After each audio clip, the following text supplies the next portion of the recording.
જો હું ફરીથી તમને ખબર હશે હું ક્યાં આવી છું. જો હું કિલ્લે આવી છું.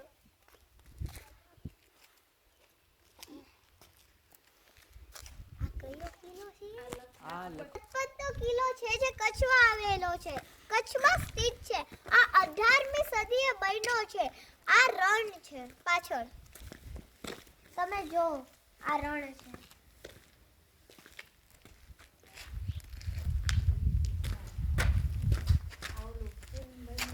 આનો ઉપયોગ પેલા છે ને આની જે રણની પાછળ પાકિસ્તાન છે.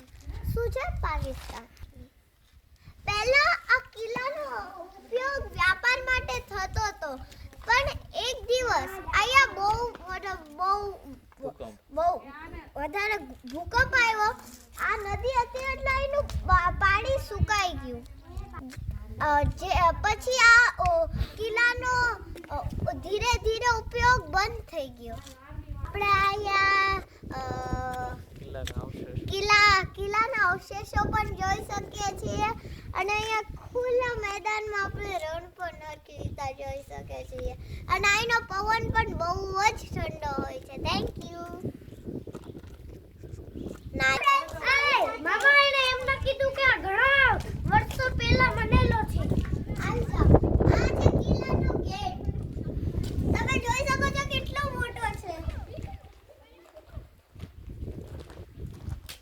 પછી છે આ બારડા ઉપર જે ખીલા છે એ પહેલા હતા નહીં, ક્યોંકિ જેમ અહીંયા હાથીઓ આવતા ને તો એ આમ બાળિયા જે કોઈ હુમલો કરવા આવે અને આ ગેટ તોડી ન નાખે ને આટલા બધા ખીલા નાખેલા છે.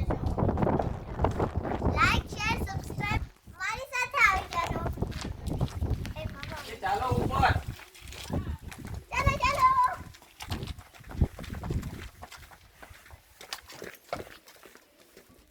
अभी हम ऊपर जा रहे हैं. देख सकते हैं ऊपर कितना हाई लेवल है. देखो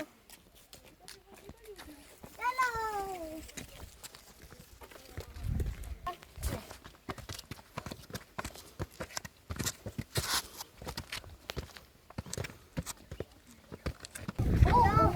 ઉપરનો વ્યૂ છે. તમારી આસાનીથી તમે રણ જોઈ શકો છો.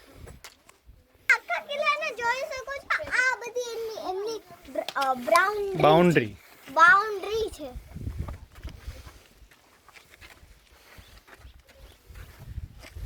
અહીંયા આપણે ક્યાં આવ્યા? આવો ને ત્યારે લખપત જરૂર આવજો.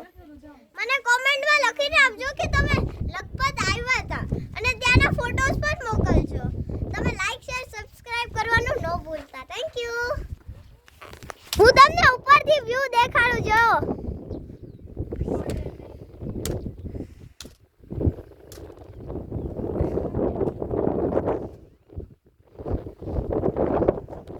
અહીંયા આગળ રહેવાની વ્યવસ્થા છે. ત્યાં આગળ ઘર જેવું છે ને ઈ